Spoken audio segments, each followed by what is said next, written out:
What is mutuality? Mutuality speaks of a sharing of sentiments. A sharing of sentiments. When there's mutuality, there's reciprocity. Reciprocity is the practice of exchanging things with others for mutual benefit. And that's why we sometimes talk about the reciprocal nature of power. As you give away power, you get more power because you're empowering the people around you to empower you. So I empower you to empower me to empower you, right? So power has no zero sum. It's not zero sum based, for example, okay? So we talk about the reciprocal nature of trust, for example, that, you know what, if I want you to trust me, I need to learn to trust you too. People are more likely to trust you when you show that you trust them. It's the same with liking people, right? If you study the science of likability, people are more likely to like you when you show that you like them, okay? It's very difficult for you to hate me if I see you and I'm so excited to see you and I'm happy to see you and I show that I really like this guy, right? You are more likely to like me. Now, when something is mutual, it's held in common by two or more parties. So we'll talk about a mutual friend, right? That's a friend that's held in common by two or more parties. But when we talk about mutual love, we're basically saying the love I have for you is the love you have for me. Reminds me of the Whitney Houston song, right?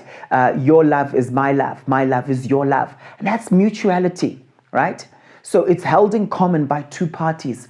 It's an exchange of feelings, it's an exchange of sentiments, or it's even an obligation between two or more parties. Simply put, mutuality means shared. It means shared, right? It's that sense of, hey, this wonderful feeling I have toward you, you have it too toward me. And this respect I have for you, I see that you also have it for me too.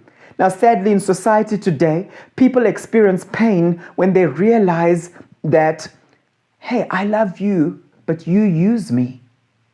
Even sexually, in marriages, you'll find situations where many people have been haunted by the realization that I give to you continuously, but you take from me. Love gives, lust takes. So there's a lack of mutuality. And you can apply this mutuality in many contexts. I was coaching someone earlier on today, and they said, when it comes to apologizing, I feel like I apologize to my wife, Paul, when I've done something wrong, but it's not the same when she's done something wrong.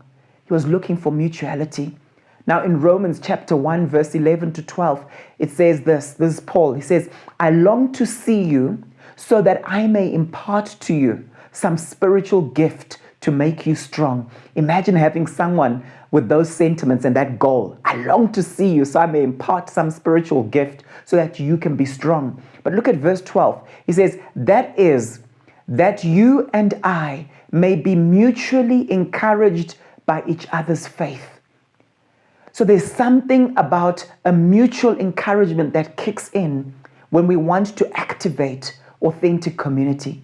And I'm telling you right now, when it's not there, community is not sustainable. Relationships are not sustainable, and resentment begins to build up. And we're going to go into it. So mutuality in relationships, it's a natural thing that God has actually built into us. It's not about being selfish. Paul the apostle desired it. If you look in 2 Corinthians chapter 6, verse 11 to 15, it says, we've spoken freely to you, Corinthians, and opened wide our hearts to you. We're not withholding our affection from you, but you're withholding yours from us. Look at verse 13. As a fair exchange, I speak as to my children, open wide your hearts also. Can you see what's coming up? He's saying we've made ourselves vulnerable. We've shown affection to you. This is how we've related to you. But for the relationship to be functional, please also be affectionate toward us.